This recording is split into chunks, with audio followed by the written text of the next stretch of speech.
What do you need to paint Minidolls? Paint, paintbrushes, and some Minidolls. And that's it.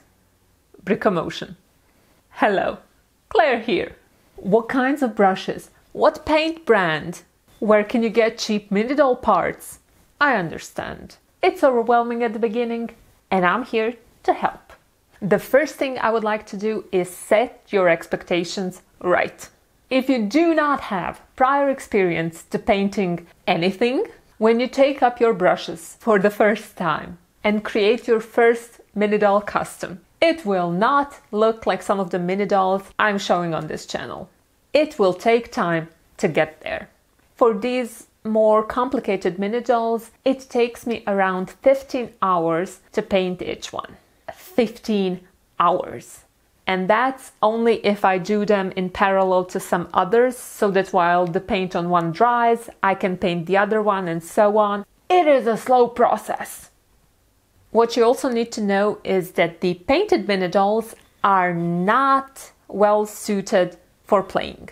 In fact, it would be best if you take very special care with them, even while storing them. The paint will chip every time you bump it onto something hard, and rummaging in a box would do that. And this will also happen even if you apply some finish, varnish, whatever you want to call it, on top of the finished Minidoll.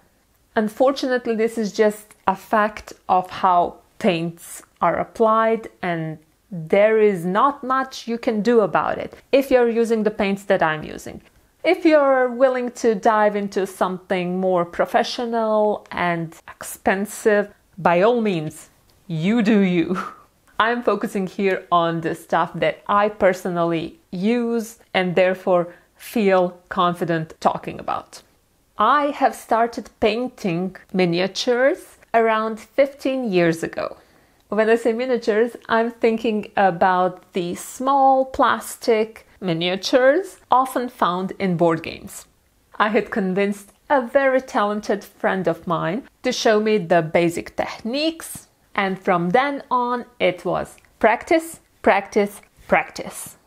If you do not have such a friend by your side, you can get the next best thing and just Google for miniature painting basics, and then you will find all sorts of tutorials. So start there. And now we can move on to the actual materials that I use. Paint. I use Vallejo acrylic colors. Why? Are they the best? Well, I was using the cheapest acrylic paints that you can buy in any, not even a hobby store, just like in a store. And that was not the ideal solution. So when at some point I was ready to invest in some higher quality paints, I Googled them. These Vallejo paints had quite good reviews and weren't as expensive as some other miniature paints, so I decided to get a whole bunch of them. And as you can guess, if you're just painting such tiny, tiny, tiny miniatures, these paints last you a long time.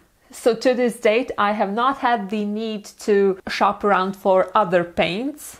Thus, I am telling you that I'm using them. You can see for yourself what kind of work I am achieving with them. But I do not feel comfortable with telling you, yes, go ahead, buy them. They are the best, because I have not tried out the competition, and therefore I cannot tell you where on the spectrum of paint quality they lie.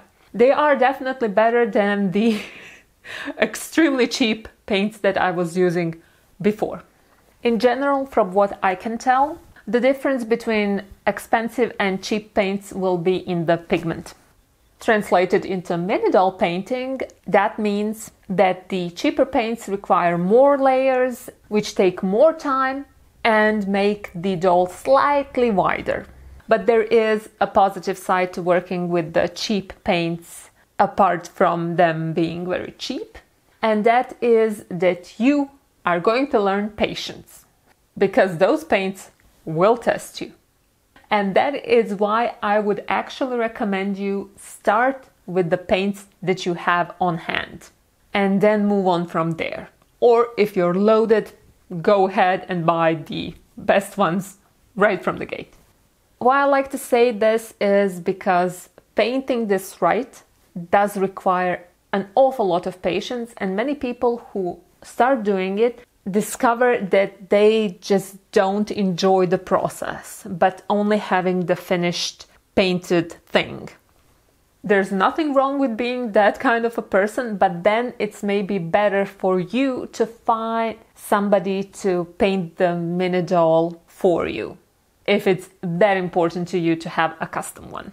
Some other general painting tips would be: any paint you use, cheap or expensive, you will need layers upon layers upon layers to get the white to be white and the red to be red. It's a pigment thing. You can mitigate this a bit by first painting the surface light gray if it was very dark. If it was light, you don't have a problem then. For the technique I use while painting, I water down the paint. And it is an art skill which specific color requires how much water. You will have to learn that by trying and failing. Mixing colors is fun and probably mandatory if you would like to exactly match a Lego color. I wouldn't worry about it too much though, because even Lego doesn't match Lego colors that amazingly. On to the paint brushes. I use the Arteza Premium Miniature brushes. These ones I do recommend because I have tried several of other brands of tiny brushes. These simply work for me. It's entirely possible you'll prefer some other brand or even other sizes of brushes or even a thumbtack, but they are a good place to start if you do not know where to begin. And what are you gonna use those brushes on? Minidolls. I buy most of my painting supplies Minidolls on Bricklink. Every time I shop in any of the shops, I'm also on the lookout for cheap Minidoll parts. That way I am constantly adding things to my painting supply and I never run out. I consider a Minidoll cheap if it's under €2, which is approximately $2.40 American dollars. And I will never pass on a chance to grab a Minidoll for under €1.50, $1.80 American dollars. Use such cheap dolls for practice. When you're ready for a real project, you'll want to invest in parts that are the most similar to the project that you imagined. Here I mostly mean the colors of the Minidoll, but sometimes also style. If you can get away by adding just a few splotches of paint on an original Lego piece, do that. The most important areas on a Minidoll that you should keep in mind are the hands and the crotch area, because these are the parts that you wanna paint over the least.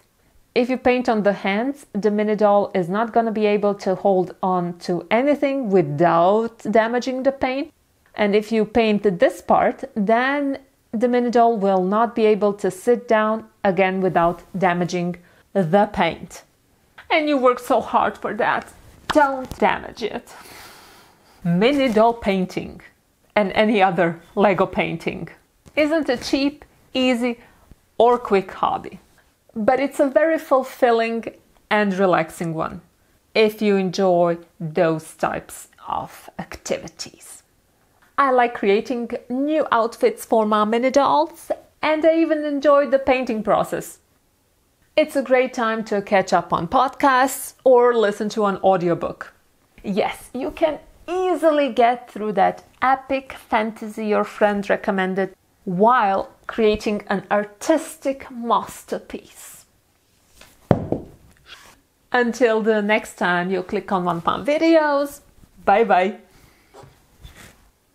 And if you for some reason want a written reminder of this whole video, you can find the blog post that I basically now read to you on BrickoMotion.com.